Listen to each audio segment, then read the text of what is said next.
Hey folks, Kent Hovind here, and the crew at Dinosaur Adventureland. We are here to help you evolutionists that have lost your marbles. We found them. They are right here. Evolution is a fact.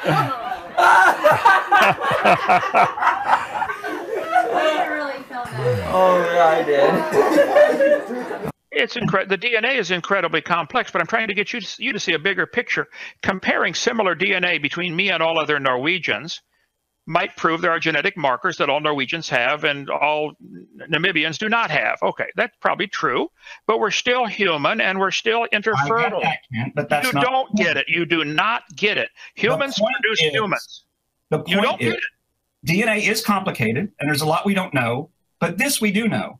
Okay. We can use neutral genetic variation to place your genome in the context of a particular population history.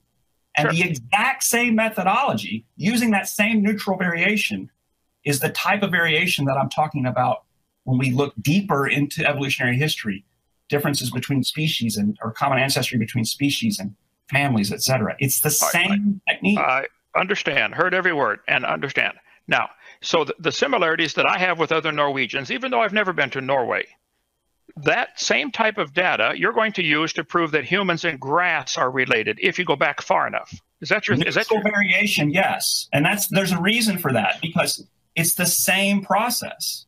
It's the same process. We can look for patterns of common ancestry when we look at neutral genetic variation. Again, it's two models, and the data are only going to support. They're going to support the predictions of one model or the other. Now, I haven't heard your model necessarily make any clear predictions. Okay, I'll make one right now. I predict humans will always produce humans. No matter what climate you go to, no matter what country you go to, no matter how far back in history you go, you will never see an example, where a human has produced a non-human or come from a non-human. Well, Ken, that's my prediction. I need predictions that we can test without the benefit of a time machine. I go to any maternity ward and watch when the baby's born. It will be a human. But that's consistent with the evolutionary prediction as well. That is consistent with the idea that humans and grass have a common ancestor? Come on. You've got to be kidding. He mentioned, both of them mentioned so many things that need to be addressed here. Okay, well, in that taming the foxes, let me ask you a question. The Russian experiment that went for 50-some years, producing domesticated foxes, did they ever get a different kind of animal? Well, how long were the experiments done? I mean, I don't know of the study, but how long were the experiments done? I mean, you can't all of a sudden just say, well, they had 5 or 10 or 50 years and that's it and that's all they're going to do. Okay, well, how about with the E. coli? Did they ever get anything other than an E. coli, or was it still an E. coli? Did they get anything like a hamster or a tomato or a worm? Is it always a bacteria? Did they get a new kind? You slipped in the word species a couple times there. I'm not talking about species, the different species of lizard or different species of, something like that. Is it a new kind of animal? Would anybody in the world recognize it as a new kind, which is what the Bible says, they bring forth after their kind? Was it still a lizard, or was it still an E. coli, or was it still a fox? I don't know that, but we have enough of an evolution there to say that this has taken on a new function. And, give us another 10, 15, 20 years of that, and then we'll see. Well, that goes back to I'll go ahead and intervene as moderator. If each side could define their term. You guys, he's complaining that you're using the word species. If you could define the word species. And Kent, if you wouldn't mind, if you would define kind, I think that would be fair. Okay, well, the Bible says they will bring forth after their kind, so apparently the same kind involves bringing forth, i.e. reproducing. I think dogs and wolves have been demonstrated that they certainly have a common ancestor and came from the common reproducing pair. And the E. coli bacteria would also be the same kind. Now, whether it's diploid or triploid with the, I forget which creature he was talking about. I think it was lizards. It's still a lizard, and there's no new information. Going triploid is only a duplication of the existing information already there. It's like if I hand you a book and I say, okay, now here's 5 copies of that book. Oh, wow, that's not new information. It's another copy of the exact same thing. And so an extra copy of the chromosomes is not new information. Where are the examples that you can give of new information that changed something into a different kind of animal? And until you find those examples, you should admit you have a religion. You don't have a science. It's a religion masquerading as science. And if that bothers you, I'm sorry, that's just a fact. Well, we'll just have to accept that for what it is. And if you calls himself Aron-Ra, but I don't like the Egyptian goddess. Dogs always just demonstrated other, and will now do so again. All right, let him get it out. Let him get it out. I will say it again. You haven't understood it in 20 years, but dogs do always produce dogs. Do you know of an exception to that? Because of the evolutionary law of monophily, that is true. And dogs remain conoidean carnivores. They never became a non-carnivore when they produced the first dogs. Still a carnivore. Still a member of every one of its parental kids. Same thing with cats. Phalloidean carnivores are still carnivores. Dogs, cats, both carnivores. Okay, let me ask you a question. Are pine trees carnivores? Because carnivora is limited to a subset of mammals and trees are not even animals, no. But you think elephants and pine trees and dogs are related? Are still eukaryotes, yes. So, but at some point they became carnivores. Something happened. Yes, that's correct. And I've got a series of videos explaining the evolutionary stages of that if anybody listening to this cares. That ought to be exciting. Okay. You came from soup. And the soup came from the rocks that got rained on and dissolved. Yes, you teach you came from a rock. Stop lying and say you don't believe that. Admit it and show some respect, for heaven's sake. Why do you walk on them on your sidewalk? This is your ancestor. Don't you have any respect whatsoever? You mix them up with cement and flatten them out and drive on them with your car. How disrespectful can you get to your ancestors? Gee. Religion. A set of beliefs concerning the cause, nature, and purpose of the universe. That is what fits your religion of evolutionism. Except that it doesn't. It does. That's exactly it. It doesn't, because evolution has nothing to do with the cause of the universe, nor certainly not the purpose of it. Does it have to do with the nature of the universe, how things work? How things work, yes. Okay, well then you have a not religion. With the universe. Okay. You believe that dogs, you believe that whales, I think it was elephants and pine trees are related. No one's ever seen an eukaryotes, are they not? No one's ever seen an elephant produce anything but an elephant. They are both eukaryotes, are they not? It doesn't matter. They're both living. Why does it not matter?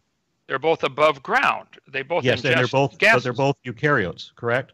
It doesn't matter. You're missing the point. It certainly does matter. But okay. The question is not whether it matters. The question is whether or not they are eukaryotes.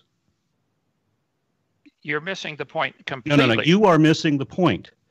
Are they both eukaryotes, yes or no? As far as I know, they are. That doesn't. Yes. So have you ever seen a eukaryote give birth to a non-eukaryote? Does that prove they're related? within the phylogeny, yes, it does.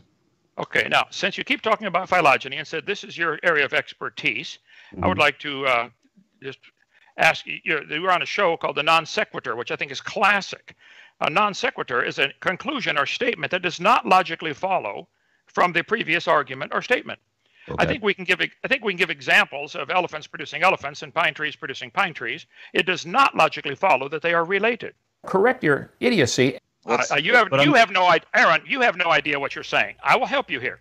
Religion is a belief, and you have. Don't pretend. You have I know a that belief. you made a life out of pretending, but that's not what we're going to do. I'm addressing your error. Hey. Just be very clear. Hold it. All right, you are the one pretending. You are pretending that a pine tree and an elephant are related. Come on, that's a pretend. Okay. I don't need to pretend that. I'm trying to demonstrate something to you. I'm trying to explain something to you, and you're trying to talk over me to make sure that that doesn't happen. Well, go back and listen to the tape. Who's talking over who here? One kind of tree. Yeah. I couldn't believe that guy. He said pine trees and elephants are related. Oh, I know. After all, we both have both eukaryotes. Yeah. For that matter, elephants and rocks are both affected by gravity. That proves they're related. I mean, what more proof? But do they follow the same rate? Elephants and chickens are related because they both have feathers except for the elephant. I mean, hello, that's proof. Anything becomes proof for their theory in their thinking. Okay, it's mind-boggling they could be that dumb. Okay. Sure. You have not ever, to my knowledge, in anything I've seen of yours, explained where matter came from, where space came from, or where time came from. You're concerned about these stars being a certain distance away, but I think I think you would agree that there is an enormous amount of mass in the universe. If you collected all the stars together and squeezed them into a ball, and all the planets that we've seen, there'd be an enormous amount of material. Where did that come from? you wouldn't have material, actually. The temperature would be so high that it would all basically be radiation. It would just be pure energy. Okay, so where did the energy come from? This actually counts as evidence. So where did the energy come from? In favor of the Big Bang Theory. Yeah, time, space, matter, energy. Where did they come from? To say something, you say something exploded with the Big Bang. What exploded? That I don't have an answer to. That being said, though, that's irrelevant to the question of how old the universe actually is. Why the universe went from its initial state of a very hot, very small, and very dense state into the current cool and sparse state, we don't know yet. The question is how much time elapsed between these two states, and the answer is closer to 13.8 billion years than it is to 6,000. And how do you know that, since you're 24 years old? How do you know there's 13.7 billion years? You're basing that on a distance to the stars? Why that number 13.7?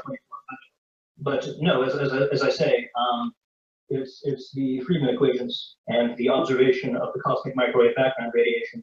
Okay, explain these equations. People watching this debate are not impressed with all your use of huge words. I have a dictionary too. I could look up a bunch of big words. Explain it in layman language for the average listener. What does this equation tell us, and where did it come from, and what's the point? Well, I'm using big words, Kent. Friedmann is 2 syllables. If you want me to start showing off, I'll turn on my webcam and start doing tensor calculus. This is just me trying to explain at the most basic level. Okay, what is the Friedmann equation? What is the Friedmann equation? The Friedmann equations, as I mentioned last time, are derived from Einstein's field equations in general relativity. Which still doesn't tell us what it is.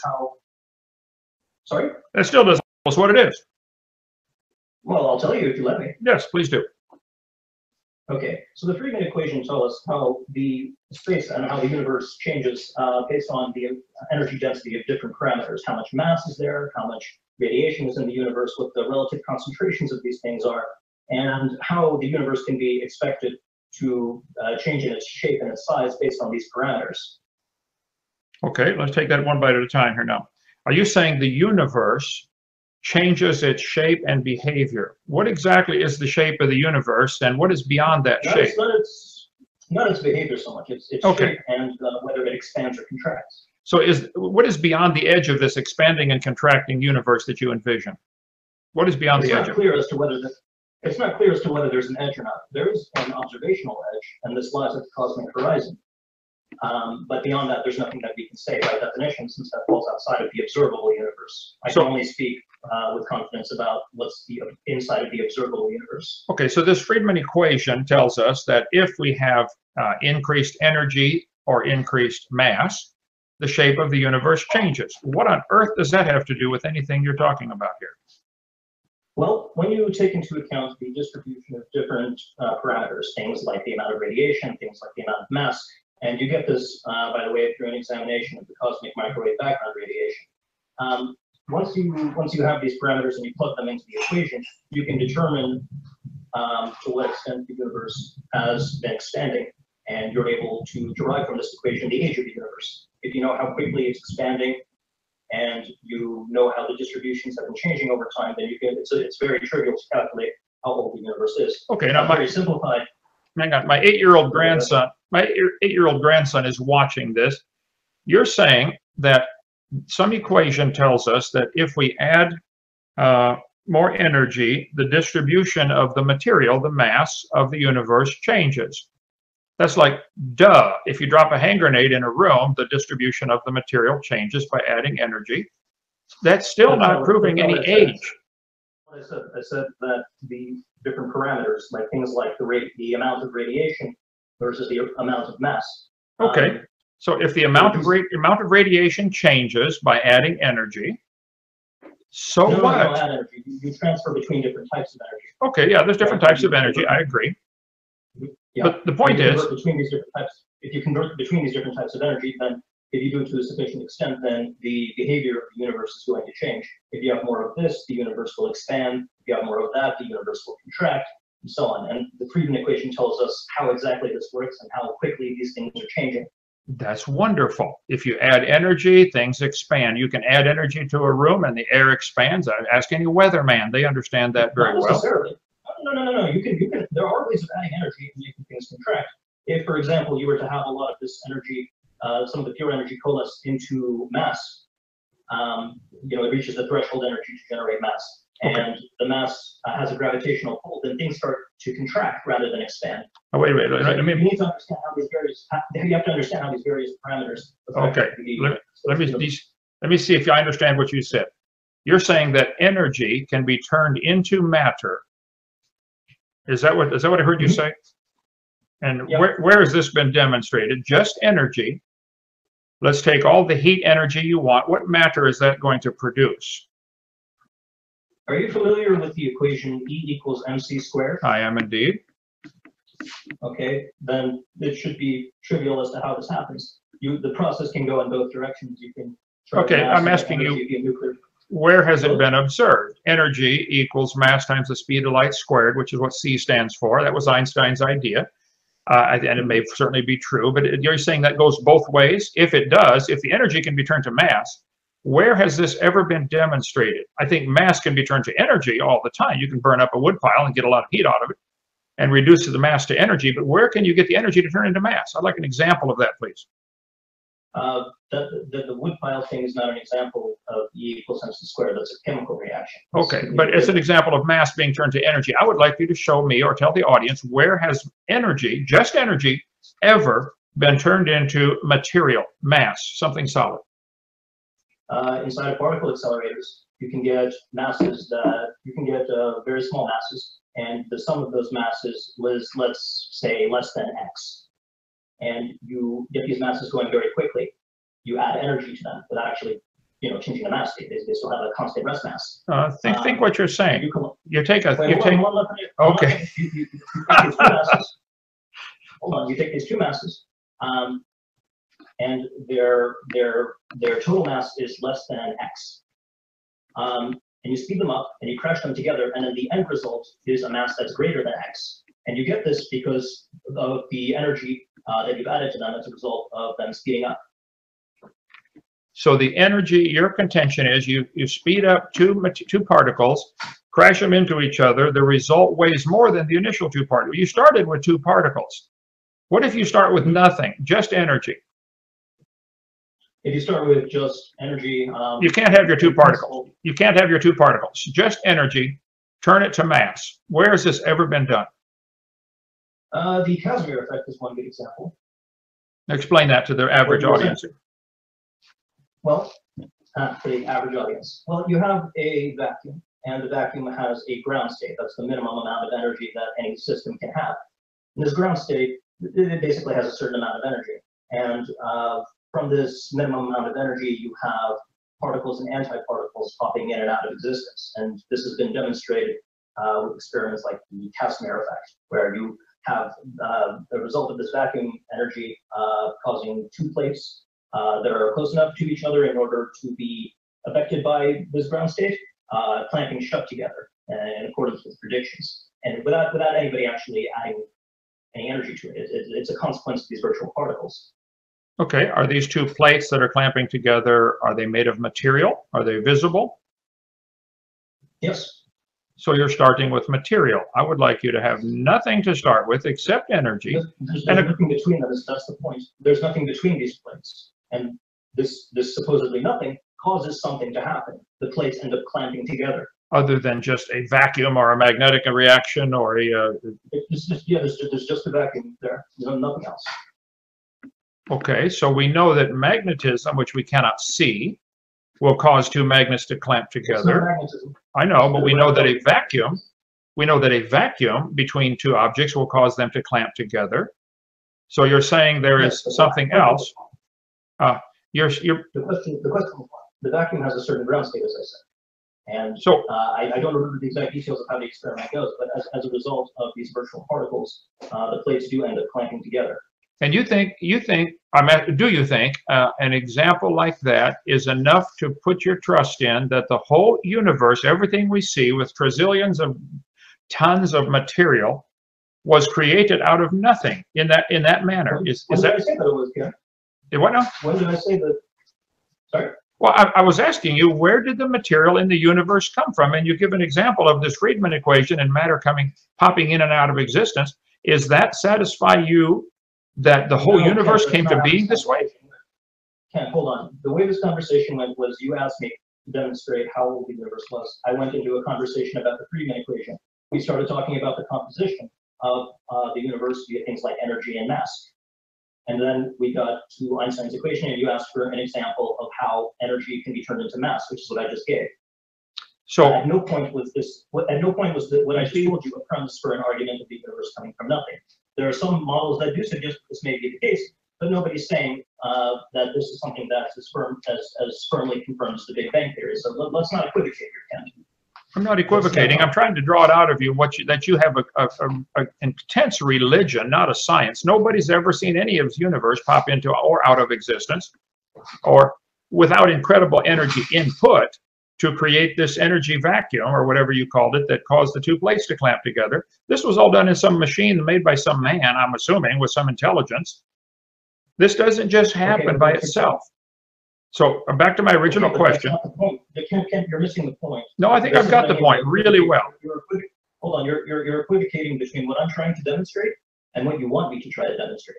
What I'm demonstrating is that energy can be turned into mass. That's what you asked me to demonstrate. Now you're saying, aha, but you haven't demonstrated that the universe can't come from nothing. Okay, well, I mean, if you want to do that, by all means, try it. But like, you're arguing with yourself now. So you're saying that an experiment was done in obviously some man-made machine using a lot of energy, a particle accelerator, which takes an enormous amount of energy. Ask the folks in Europe. This case, no. For the effect, no. Okay. Was there a particle accelerator? Was there any kind of design to this particle accelerator, or did it come by chance? Did somebody design it? Well, clearly, yeah. Okay, good. So if particles can come in and out of existence, let's assume that's true. I think I'd have to watch that to have mass change to, energy change to mass. I think we see mass change to energy all the time, and we see all the stars are burning up. Our sun is burning up. It's changing mass to energy. But is there any place where the sun's energy can be turned back to mass material? That's not. It could be, but that's not part of the process. Nuclear fusion just says that. Well, let me think about that for a second. It could be the case that you have two lighter elements that are fusing into something that is less than the sum of their masses.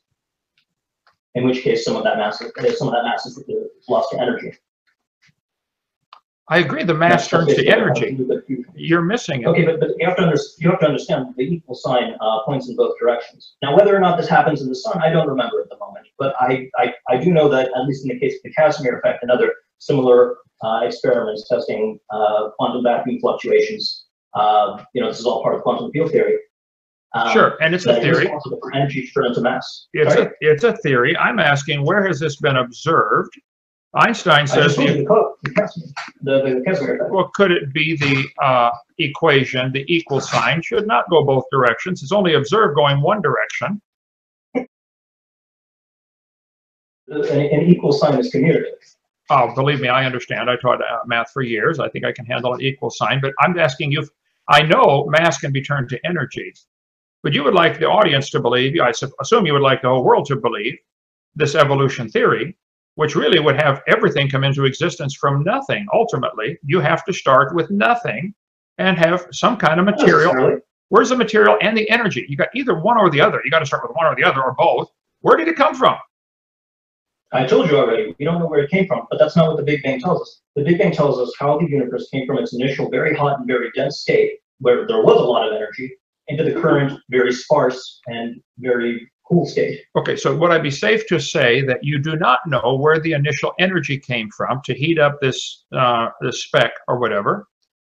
You're saying you don't know where the energy came from. Okay, and this energy, nobody knows.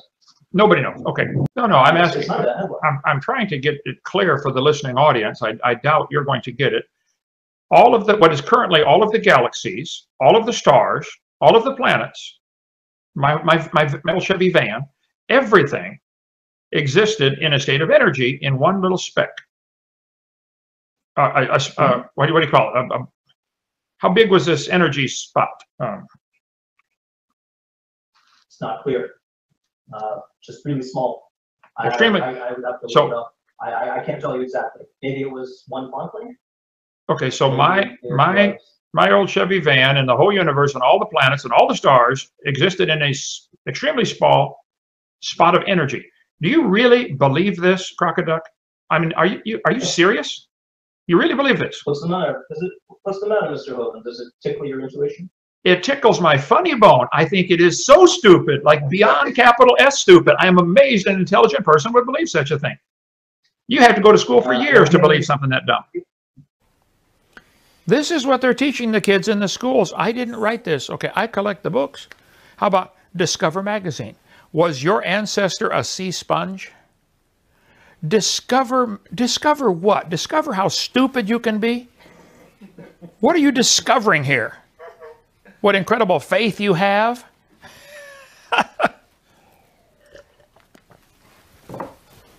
This is your ancestor, a sponge. I didn't write this, folks. They published it. You would think they would be embarrassed to publish something like this. No, they're proud of it. Yeah, they're proud of it. Is SpongeBob our oldest ancestor? By Philip Ross.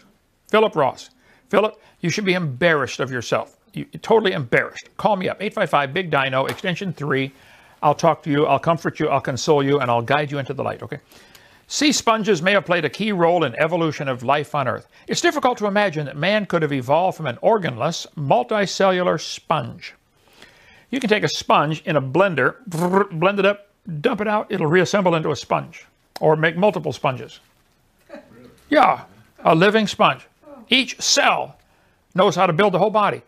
Who taught it that?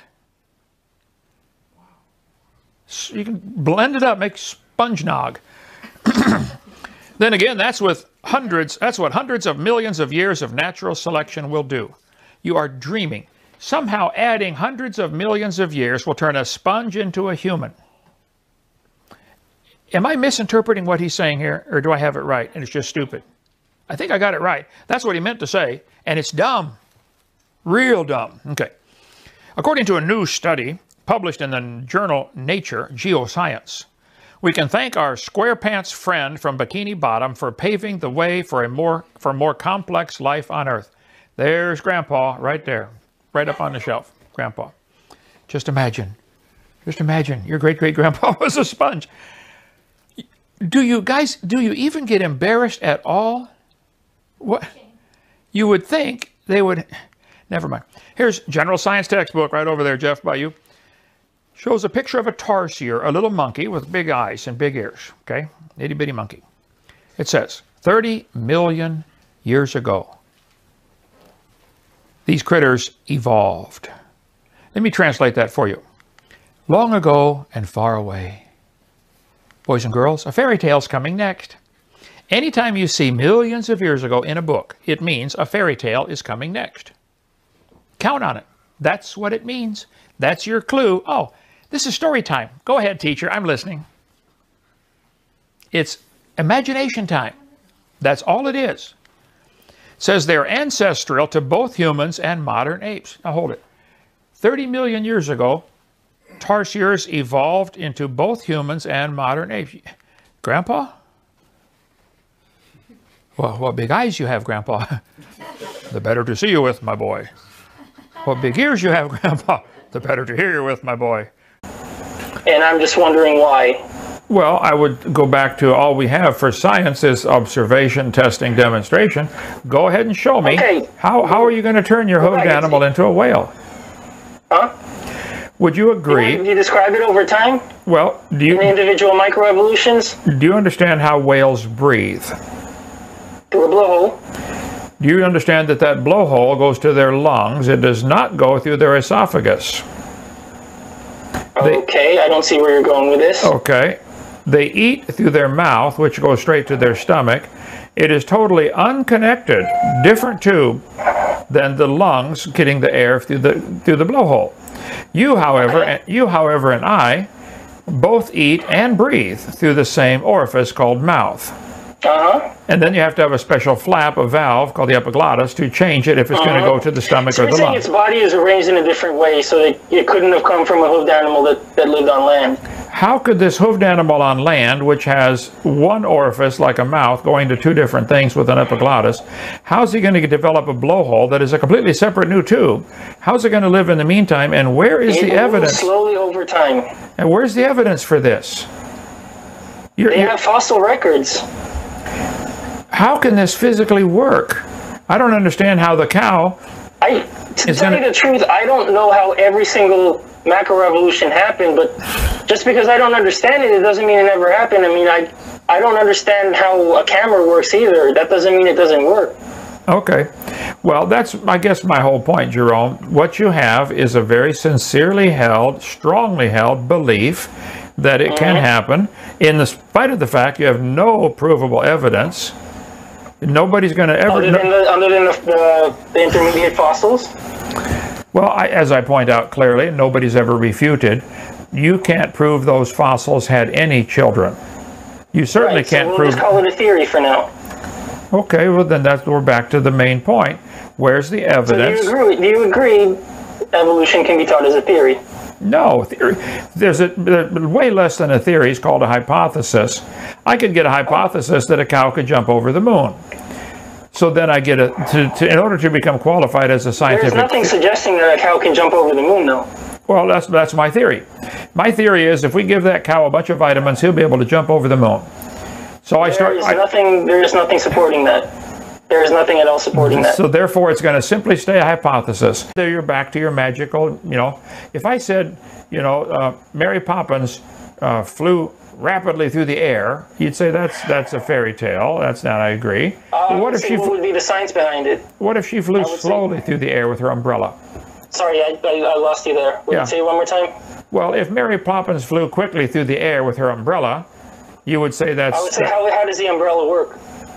See, assuming this whole Mary Poppins thing is an actual theory that we're taking seriously, you would have to be specific about how it works. Okay. How does an umbrella fly? How come my umbrella can't fly? Well, let me take one that's like straight from the textbook, since I taught these topics for you.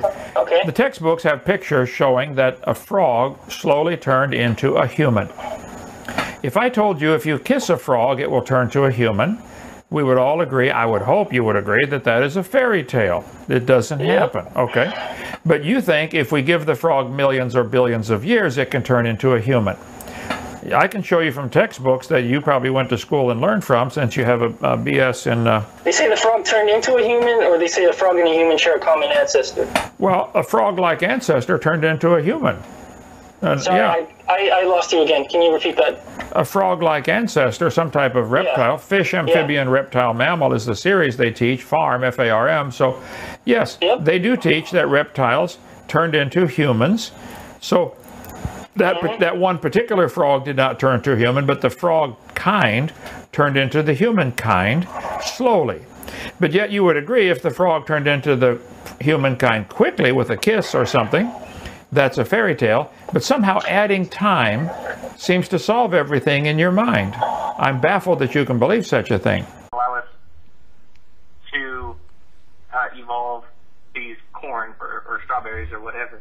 No, I would be cautious going down that trail. The corn, they're selecting for size. If they get a mutant that is now larger size, okay, is that new information, or is that the same information gone haywire?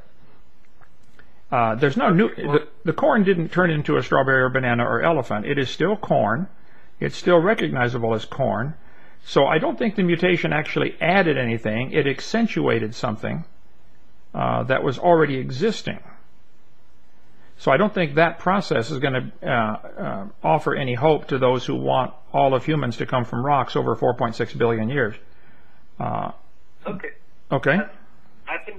Well, let me point out one more thing, Jackson. One more thing. Go ahead. One more thing. This corn that they have produced, and I grew up in Illinois, corn country. Believe me, we were surrounded by miles of corn. The corn is A, still corn. B, it is less resistant to diseases. You have to babysit it and spray it with all kinds of stuff. And it turned loose into the wild, it would very quickly revert in a couple generations, if it survived at all. It would revert back to the native original corn. So this is not something that is going to work in nature. It might work in a farm or in a laboratory where they can babysit it and keep it alive. But it has lost its disease resistance, it's lost its resilience, it's lost its toughness. I think there's a couple of other phrases that farmers will use for plants that are able to survive, without their help. So that example, if it were true that the corn has indeed evolved or mutated and created something new, if it were true, and I'm not saying it is, that is only one of about 40 quadrillion examples you would have to come up with to turn a rock to a human over 4.6 billion years. Okay, so I think, I agree with you completely when you say that it's built upon, that mutations are built upon the existing genetic material. I completely agree. Elephants don't, just come out of rocks magically or what have you. I agree. Right. But every variation, every mutation is adding to what's already there. And so when we pull those away, when we look at these mutations, over time we see a sort of family tree arising from these mutations, or from pulling them away. We see, okay, this mutation resulted in this lineage, and we see this mutation resulted in some other lineage. And so I agree, they are starting with a pre-existing material, but they are still adding information, I guess. Well, that's where I would disagree. I don't think, this is a fairy tale that people tell. This is a story, but it's not observed in nature. We don't observe mutations add information that it's useful and then succeed in passing it on to the next generations. We don't see that in nature. So it's not really science. It's more of a religion. It's something people believe in, and they believe in it very strongly. And I have to admire their faith. But it's not science. Whatever it is, science is things we can see and test and observe and study and demonstrate. So it's not science. It is a story. It's if you give it enough time, it might happen. Well, okay. We've had farmers raising cows and pigs and corn and chickens and everything else for generations, thousands of years. And all we've ever seen is chickens produce chickens and cows produce cows. And if you get a mutation that's too far from normal, it dies. The second problem you have is if you did get a beneficial mutation, like you're mentioning here, I don't think there's an example of one. But if there was one, now you got a gigantic problem of who does this one marry? You got to get two mutations identical in the opposite sex at the same time in the same place. They got to find each other and be interested. That's right. So I want to go back to this idea of information.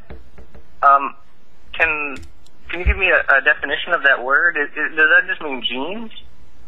Well, it just means genes? The English language is based upon a code of 26 letters called the 26 letters of the alphabet. If you had mutations in your writing, if you were writing down in English and every once in a while you get a mutation, a misspelling, how long would it take that process of getting mutations or typographical errors or misspellings to turn your sentence into Russian or Chinese or Korean?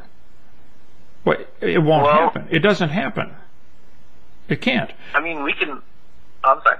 Well, it's based on a different code. See, adding letters or deleting letters or transposing letters in a sentence, as an example of a mutation, is not going to add new information, especially if anything wrong or negative is eliminated right away. And there certainly seems to be a process in nature called natural selection, where anything that isn't the best or toughest or strongest is going to be naturally eliminated. It's not going to survive. If the sheep can't run as fast as the rest of the sheep, well, then the wolf is going to catch him first. So he doesn't get to pass on his genes to the next generation. I don't think that mutations are incremental. I mean, you can imagine that if you want, but that's not science. It's something people imagine happening, and they tell stories about it, and they say, well, what if, and it's not science. Whatever it is, it's a religion, I think. Okay. So So I guess we'll talk about the. You mentioned languages as you're talking about mutation. Well, we can actually see the evolution of languages. We can see the evolution from Latin to Old Castilian, which is the colloquialism of Latin, or colloquial language of Latin, to Spanish, for instance. And we can see the evolution, if you want to call it that, in such works as Don Quixote, which has elements of both Old Castilian, which is the Latin colloquial language, and Spanish. Sure. So well, we can see. Hold on. Let me give my input on that so far, and then you can go on. That is a poor example of using the word evolution, because that didn't happen by itself. There were a lot of intelligent people over the centuries who were making those changes. People in the last 100 years have come up with thousands of brand new words. I don't know that the word computer was in any dictionary 200 years ago. I don't think the word automobile was in any dictionary 100 years ago or 150 years ago.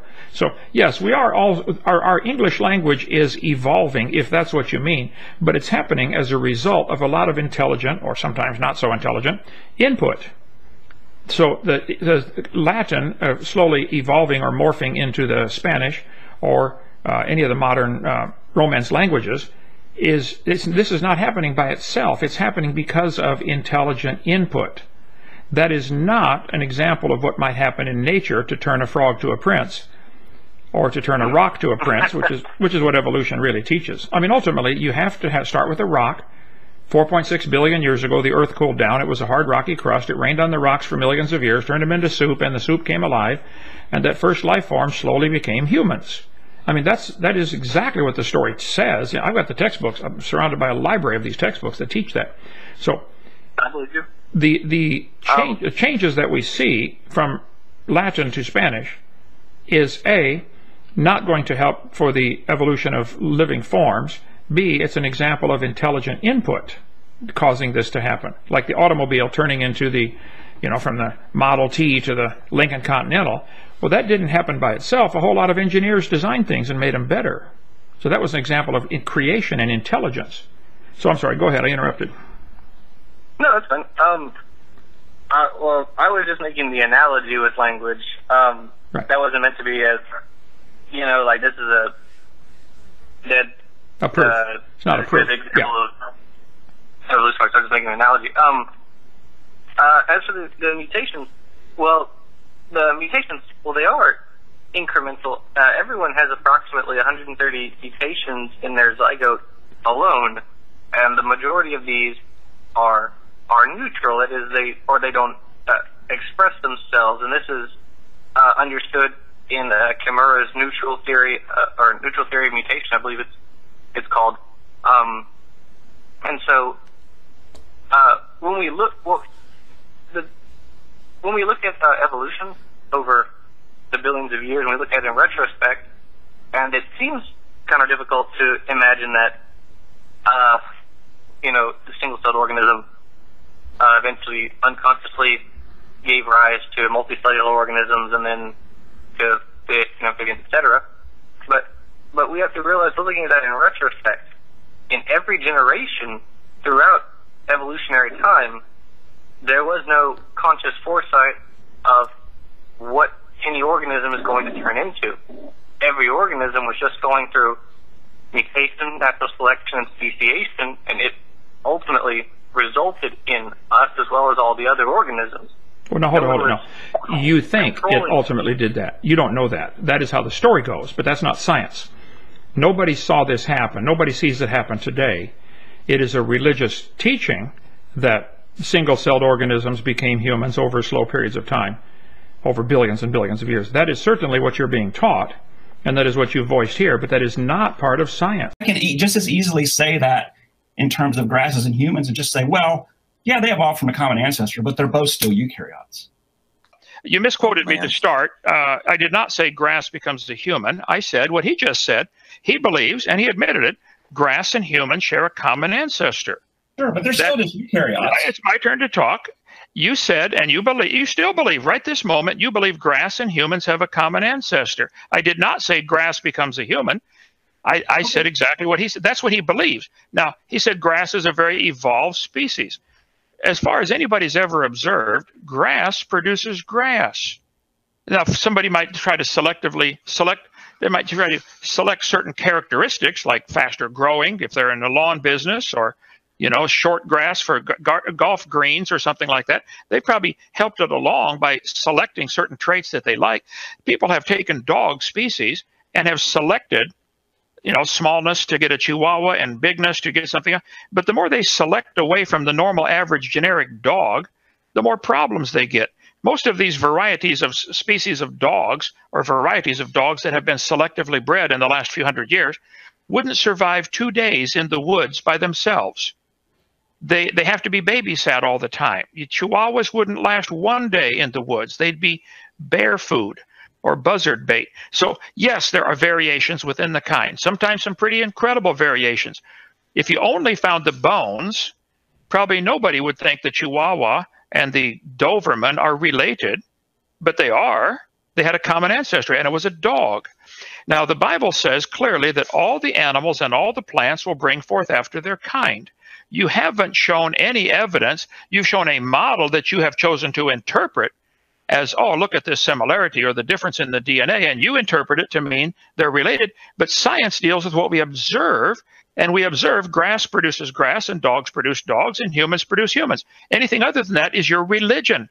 Herman, I wish you'd just admit it. You believe it, and that's fine. This is America. You can have any religion you want, but you shouldn't have all of us pay to have that taught to all the kids. That's not fair. Well, Ken, people can sit down and talk about exactly what I've been talking about, and we do. And I've been in science for 25 years, as a professional person for 25 years. And I've sat down with a lot of people. And among professional scientists, this is basic stuff. There is no disagreement in any of the people that I've sat and talked to for 25 years. You're sitting with the wrong crowd. I'm going to finish. And the people that I talk to come from a lot of different backgrounds, a lot of different religious backgrounds, a lot of different political backgrounds, a lot of different ethnic and cultural backgrounds. There's no one common denominator that makes people, ideological common denominator that makes people believe in evolution. There are Catholics who believe in evolution. There are Orthodox, Eastern Orthodox Christians who believe in evolution. There are atheists who believe in evolution, of course. There are evangelical Christians who believe in evolution. There are Jews who believe in evolution. There are Buddhists who believe in evolution. So it's not a religious view or worldview. You know, the geneticist Theodosius Dobzhansky wrote a paper in the early 70s to the American Science Teachers, a journal for the American Science Teachers Association. And the title of the paper was "Nothing in Biology Makes Sense Outside of the Light of Evolution." Dobzhansky was an Eastern Orthodox Christian. And even today, that statement, "Nothing in biology makes sense except in the light of evolution," is on a plaque in the science building at the University of Notre Dame, on the floor, on a big tile on the floor. So this has nothing to do with people's religion. Nothing. It makes no difference to me. I could change my religious beliefs tomorrow, and it wouldn't have any effect at all on how I view the evidence for evolution. So this notion that it's a religion is nonsense. It's an argument that creationists use so that they don't have to argue the science. Well, at least the F5 Yeah, helps. there we go. Yeah, there you go. Okay, I figured it out. Control F5. Okay, Steve is sitting here with me. He knows all this stuff. Well, that was very interesting. You said Jews believe in evolution. You listed a whole bunch of people. I didn't write them all down. But this proves my point exactly. They believe in evolution. This is their religion. You're right. In fact, that's the one thing in this discussion that I'll give you that you have corrected me, and you're absolutely right. It's loose talk for me to say I believe in evolution. And scientists don't believe in evolution as an article of faith. I will correct myself based on that, and I thank you for bringing that up. So thank you for correcting me. Well, anytime. This textbook says evolution is a fact. Of course, this is silly. Those who believe in evolution have no answer for where time, space, matter came from, no answer for how life got started, and no answer for what mechanism can add new information. They just simply believe it. And they think if they state it over and over again, evolution's a fact, all of a sudden it becomes a fact. Because that's all they've heard all their life. It becomes what's called a mantra. They say it over and over and over, and pretty soon they believe it. They are convinced that evolution is true, and all they need to do is add more time and money and research to prove it, to turn a protozoa to a biology teacher. Now look, to go from an amoeba to a biology teacher, there's a whole lot of new information that has to be added. They have no explanation for where this information is coming from. Well, not for some of them. Well, they don't have much more. Some don't have much more information. You're right. I'm sorry. Okay. Those who believe in evolution seem incapable of even considering that maybe their basic premise is wrong. Evolution isn't true. They've already decided evolution is true. Now, how do we prove it? And they're searching frantically and spending billions of dollars on research trying to prove evolution is true. Darwin said, if my theory, talking about evolution, is true, numberless intermediate varieties must assuredly have existed. I agree, Charlie. There should be trillions of intermediate species between the amoeba and the biology teacher. We don't see any. So in the mind of the evolutionists, there's only two options. Evolution happened gradually, or evolution happened quickly. Well, boys and girls, was it gradual change or rapid change? There's a third choice. It didn't happen at all. It didn't happen at all. They're not even capable of thinking that. This guy said, since Darwin, many links have been found. No, they haven't. Not one single link. It's not like there's missing links. The whole chain doesn't exist. There isn't a chain. It's not just a link you're looking for. There isn't even a chain. In the years after Darwin, his advocates hoped to find predictable progressions. In general, these have not been found. Yet the optimism has died hard. Boy, that's the truth. They're still optimistic. We're going to find evidence. And some pure fantasy has crept into textbooks. This is David Ropp, who believes strongly in evolution. But he said, there's a lot of fantasy in our textbooks. Boy, they keep looking for the transitional fossils. They've got to be out there. I love this. Somebody sent me this today. There's Darwin on the couch with the psychiatrist. Are the transitional fossils in the room with us now, Mr. Darwin?